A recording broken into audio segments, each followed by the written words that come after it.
Here we are, the Cala Golf Hotel and Spa. Hole 5 here is 535 yards, plays way downhill. It's actually the widest hole on this entire golf course. But it's a hole that's really given me trouble in all my times of practicing here. For some reason, I just can't find the right line on it.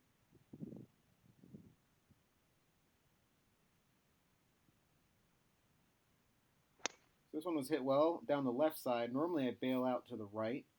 22.1 seconds, and it caught this huge slope and just took off running, probably another 80 yards or so. So now I'm here with 145 yards.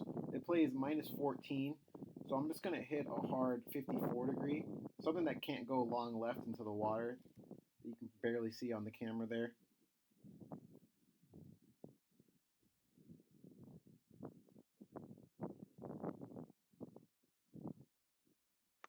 It's a little thin, but hit well enough to get going and land pin high, 23 seconds, and it ends up about 6 feet or so. Be a great way to bounce right after that birdie with a eagle 3 here. Really cutting the easy par 5 down the size.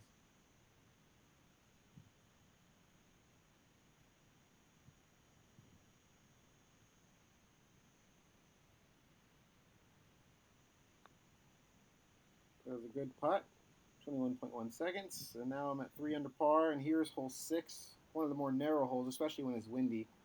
Uh, it visually looks very narrow, but what makes it even more so is that if you miss it on the left side of the fairway or anywhere towards those bunkers, you are completely blocked out. You kind of get trapped back there. Whereas if you can hit like hard draw down the right, you can clear everything up. It's a 390-yard hole. I did exactly what I didn't want to do. I cooked it to the left. Disastrous leave. Similar pre-shot routine though, which is good. And I'm in this bunker here. I got 92 yards, just a nightmare, completely blind. Got my 60 degree. I'm trying to clip it.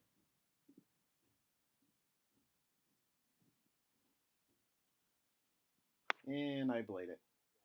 I mean, it's one of those shots where if you leave it short, it's really in a lot of trouble. And as the shot seems to get more difficult, the less time I take. As you can see, that was only 15 seconds, so I need to work on that going forward. This is great to see. It's got a tricky little downhill pitch. That was hit with my 60, knowing that it was going to come in way less loft. This actually wasn't so bad. Not too disappointed with this one at all. If you got too frisky with it, you can get that thing square off the front of the green. Left myself about 10 feet.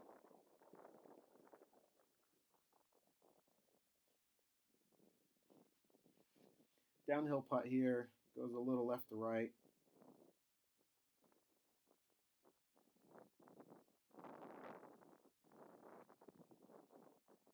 This wasn't a bad stroke, but just left it short. Didn't hit it.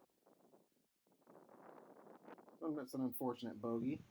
Now we're up here to hole 7. It's 184 yards. Uphill, usually a little downwind. I got my 7-iron here, and I'm just going to try to hit it high and towering because this green is really firm. You can't hit anything with the flat ball flight coming in, otherwise it'll take off.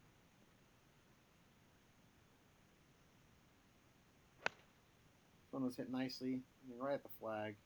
It actually landed kind of right by it, but like I said, it just takes off. 23 seconds, so I'm still very consistent here with my start. Got myself about a 32 footer.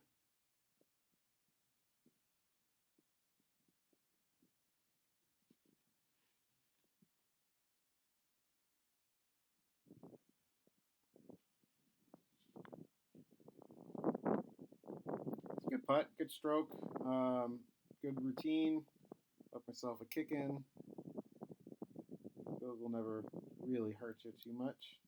So one of those holes that's just so difficult to birdie. So I'm off with a par going into hole 8. Hole 8 is 445 yards, my favorite tee shot on the course.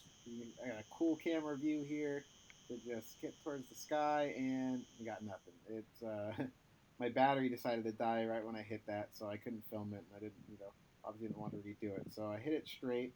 Didn't quite catch it the way I wanted, so I didn't go down the hill. Left myself 140 yards.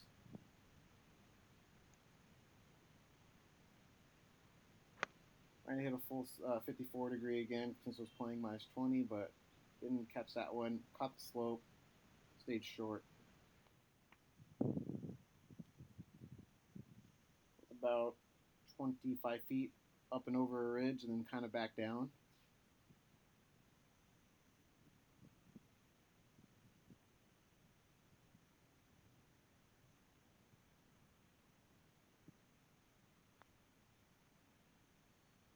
Actually pretty happy with that putt. It was nice and confident. Just hit it too firm. Got myself about 3.5 feet or so. If I want to shoot my goal, this thing has to go in.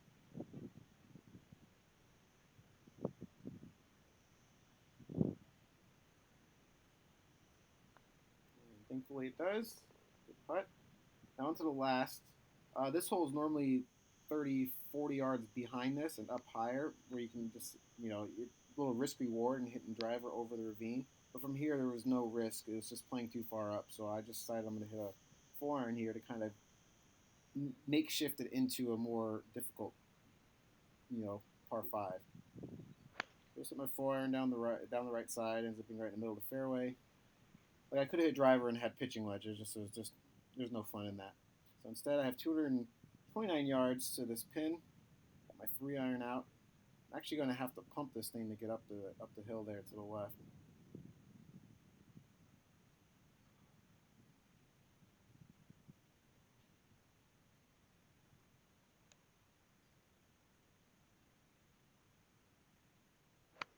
So I tried to hoist it up in the air, just caught a little bit on the toe and overdid it just a smidge. Ends up in the front bunker, which isn't too bad of a spot.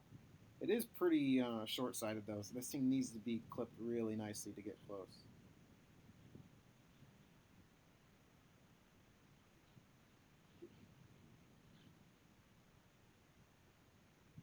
And this thing was just pretty sauced there. I'm very happy with that bunker shot. So downhill, 3.5-footer here. Let's go through the routine, finish off this 9 right, and put a good stroke on it.